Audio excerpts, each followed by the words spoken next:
जिंदगी में रास्ते बना बनाए नहीं मिलते, जिंदगी में रास्ते बना बनाए नहीं मिलते, उन्हें स्वयं बनाना पड़ता है। मंजिलें यूं ही नहीं मिलती यारों, उन्हें मेहनत से हासिल करना पड़ता है, उन्हें मेहनत से हासिल करना पड़ता है।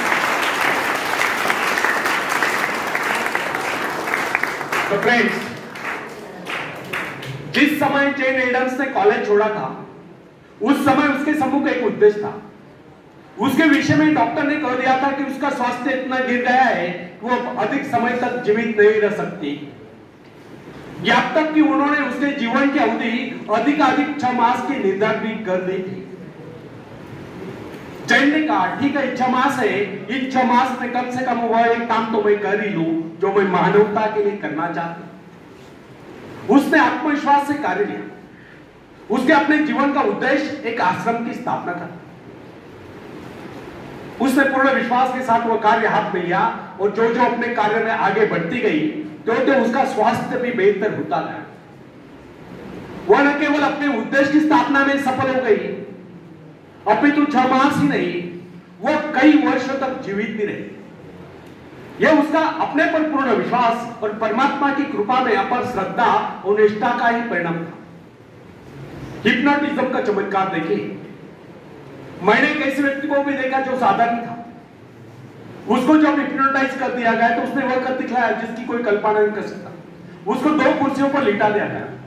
एक कुर्सी पर उसके पैर, दूसरी पर उसकी गर्दन और सिर, बीच का भाग अधर में। उसने अपने ऊपर 7-8 आदमियों का भार उस अवस्था में झेल लिया। अब आप ही बताइए कि उसमें यह अतिरिक्त बल कहां से आ गया? यह केवल उस व्यक्ति का करिश्मा था जिसने उसको हिप्नोटाइज करके उसमें यह विश्वास जगा दिया था कि वह ऐसा कर सकता है। यदि उसमें यह विश्वास न मत दिया गया होता तो वह अपने ऊपर एक आदमी को भी नहीं बैठा पाता। फ्रेंड्स, यदि मनुष्य में आत्मविश्वास नहीं है तो वह प्रगति के पथ पर एक पग भी नहीं बढ़ा सकता। मनुष्य की सफलता उसके आत्मविश्वास के आगे नहीं जा सकती। सफलता केवल आत्मविश्वास का अनुकरण करने वाली चीज है। मनुष्य के संकुचित विचार उसकी असीम शक्ति को सीमित कर देते हैं। जो जो मनुष्य में आत्मविश्वास की वृद्धि होती जाती है, तो उसकी कार्य शक्ति बढ़ती जाती है।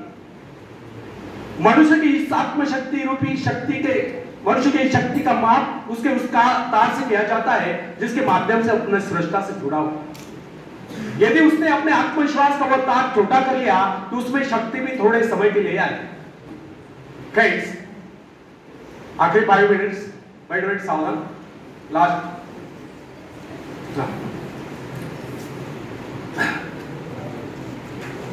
फ्रेंड्स, अब्राहम लिंकन के विषय में कोई किसी प्रकार का अनुमान नहीं लगा सकता। वह दिखने में बहुत ही सामान्य सा व्यक्ति था, किंतु जो ही अमेरिका में पहले पल उत्तर दिशा से 2 युद्ध की सनसनाहट आरंभ हुई और राष्ट्रपति पद के निर्वाचन का समय निकट आता गया, अचानक लिंकन के मन में भाव उठा, क्यों न वह इस बार अपने सारे राष्ट्र का भार अपने कंधों पर ले।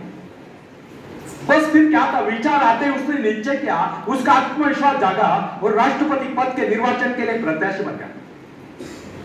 उसने उन लोगों से कहा जो किसी उपयुक्त व्यक्ति की तलाश करें, आप मेरे नाम का समर्थन क्यों नहीं करते? उसने कहा कि उसके अंतःकरण में प्रेरणा हुई कि उसको देश का कार्य करना चाहिए, इसलिए वह खड़ा हो गया। उसने उस समय के राजनीतिविदों को बता दिया किस विपत्ति की परिस्थिति में वह देश की भागदौड़ संभालेगा, उसमें यह योग्यता है। उसने अपना आत्मविश्वास प्रकट करते हुए कहा कि इस निर्वाचन में वह अवश्य विजय होगा। उसका यह कहना आत्मश्लाघा नहीं समझना चाहिए, अपितु इसे उसका आत्मविश्वास ही कहना होगा। उसका यह आत्मविश्वास सत्य सिद्ध हुआ और लिंकन राष्ट्रपति पद के निर्वाचन में विजय घोषित किए गए। और दुनिया जानती है लिंकन एक सफल राष्ट्रपति हुए। फ्रेंड्स, जो व्यक्ति अपने भाग्य का निर्माता है, जो आत्मविश्वासी होता है, उसके प्रति सभी श्रद्धा और सम्मान की भावना रखते हैं। इस प्रकार के व्यक्ति की सभी सहायता करते हैं। जिसके विषय में लोगों को यह विश्वास हो जाता है वह किसी विशेष कार्य के लिए नियुक्त है। ऐसा व्यक्ति जहां भी जाता है सम्मान पाता है। सब उसकी ओर हसरत भरी नजर से देखते हैं। ऐसे लोग जिस मार्ग पर भी चल पड़ते हैं उस पर उनका मार्ग स्वयं में बनता चला जाता है। फ्रेंड्स, जॉन ऑफ आर्क के भीतर से पुकार है कि उसे अपने देश को शत्रु की दास्ता से मुक्त कराना है, शत्रु की गुलामी से मुक्त कराना है, और इस शक्ति के आधार पर उसने फ्रेंच सेना का नेतृत्व किया और सफलता प्राप्त की। यदि उसमें यह भावना न होती तो उसकी शक्ति मात्र एक सैनिक से अधिक न होती। यदि उसमें आत्मविश्वास और ईश्वर पर विश्वास न होता तो वो कभी भी फ्रेंच सेना का नेतृत्व नहीं कर सकती। अपने आत्मविश्वास के बल पर ही उस समय वो चार्ल्स को समझाने में सफल हुई कि इस परिस्थिति में केवल वही देश की सेना का नेतृत्व कर सकते हैं, इस प्रकार देश की रक्षा कर सकते हैं। जॉन के हृदय में जो प्रबल आत्मविश्वास और ईश्वर के प्रति रूढ़ आस्था थी, उसके बल पर उसने फ्रेंच सेना का सेनापति तो संभाला। उसका आत्मविश्वास वरदान सिद्ध हुआ। यद्यपि उसको युद्ध कला का प्रारंभिक ज्ञान भी नहीं था। बाल्यकाल में जब अपने माता पिता की भेड़ों की रखवाली करती थी, उस समय ही उसको कुछ आभास हुआ था, किंतु उसका पिता उसकी खिल्ली उड़ाता था। इसके अतिरिक्त वो नारी थी। नारी को सैनिक के रूप में देखना हर किसी के लिए सहज होता, किंतु हर तक आत्मविश्वास उसको उसके पद से डिगा नहीं सका। उसको किसी की परवाह नहीं थी कि कोई उसको कोमलांगी कहकर उसकी खिल्ली उड़ाएगा, किंतु इतना साहस था किसमें जो उसकी खिल्ली उड़ाता। उसका आत्मविश्वास उस सब पर हावी हो गया, और उसी आत्मविश्वास के कारण एक नारी, एक साधारण सी नारी इतिहास के पृष्ठों पर सदा सदा के लिए अंकित हो गई। फ्रेंड्स, नॉर्थ पोल की खोज करने वाले पेरी के आत्मविश्वास के विषय में तनिक विचार कीजिए। उसने इसके लिए एक बार नहीं अनेक बार प्रयत्न किए, अनेक बार उसको अपने जान के लाले पड़े, किंतु क्या इससे वो निरुत्साहित हुआ? यहां तक कि उसका जलयान खंड खंड हो गया। अनेक बाधाएं सामने, उसके संगे साथी उसको बीच मझधार में छोड़कर चले गए, किंतु वो अपने आत्मविश्वास के आधार पर अपने उद्देश्य की सिद्धि के लिए आगे बढ़ता ही गया।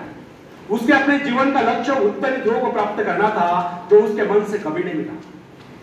फ्रेंड्स, संसार में ऐसे लोगों की कमी नहीं जो कि छोटे छोटे पदों पर कार्यरत होते हैं। क्या कारण है जो उन पर अपनी आज्ञा चलाते हुए उनसे योग्यता में कम होने पर भी ऊंचे पदों पर पहुंच गए? इसका एकमात्र कारण उन अधिकारियों में अन्य योग्यताओं के साथ साथ आत्मविश्वास भी था। और ये जो छोटे छोटे पदों पर कार्यरत है, वे उनसे योग्यता में और शिक्षा में अधिक होने पर भी इसलिए छोटे पदों पर चिपके हुए क्योंकि उनमें आत्मविश्वास की कमी थी। मेरा एक परिचित जो कि अन्य अधिकारियों की अपेक्षा कम आयु का था, उसको अस्थायी रूप से एक उच्च पद प्राप्त हो, उसको अपेक्षा तक नहीं थी, किंतु यह उसका आत्मविश्वास ही था कि उसने उस पद की गरिमा को इस प्रकार निभाया कि लोग आश्चर्यचकित रह गए। यह उसका आत्मविश्वास ही था कि अनायास प्राप्त उस पद पर उसने सफलता से कार्य किया। उसके स्वामी का, उसके मालिक का उस पर विश्वास दृढ़ हो गया। उसने उसको उसी पद पर स्थायी रूप से, परमानेंट रूप से नियुक्त कर दिया। फ्रेंड्स, यदि मैं असफल रहा तो यह जो प्रश्न है, यह मनुष्य के जीवन को नष्ट कर देता है। यह भावना कभी अपने मन में उठने नहीं देनी चाहिए।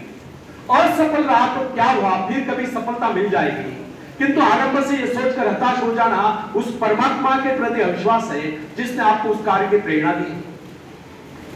जब मनुष्य अपने आत्मविश्वास पर संदेह करने लगता है तो निश्चय जानिए, यदि वह सफल भी होता हो तो भी सफल नहीं होगा, और यदि उसमें आत्मविश्वास है तो फिर वह कभी असफल हो ही नहीं सकता। अपने आत्मविश्वास के बल पर वह कोई रास्ता निकाल ही लेगा जो उसको सफलता के शिखर पर पहुंच देगा। आखिरी में एक शेर मैं सुनाता हूं। तुम उड़ सकते हो मुक्त आकाश में, तुम उड़ सकते हो मुक्त आकाश में, तुम मुक्त आकाश के पंछी हो। तुम व्यर्थ ही डरे हो, तुम भूल ही गए हो कि तुम्हारे पास पंख है। तुम पैरों से चल रहे हो, तुम आकाश में उड़ सकते हो। थोड़ा फड़फड़ाओ ताकि तुम्हें एहसास हो जाए। ध्यान सिर्फ भरोसा पैदा करने के लिए है, तुमने कुछ खोया नहीं। तुम सिर्फ भूले हो कि अपने पास पंख है, अपने पास पंख है। धन्यवाद।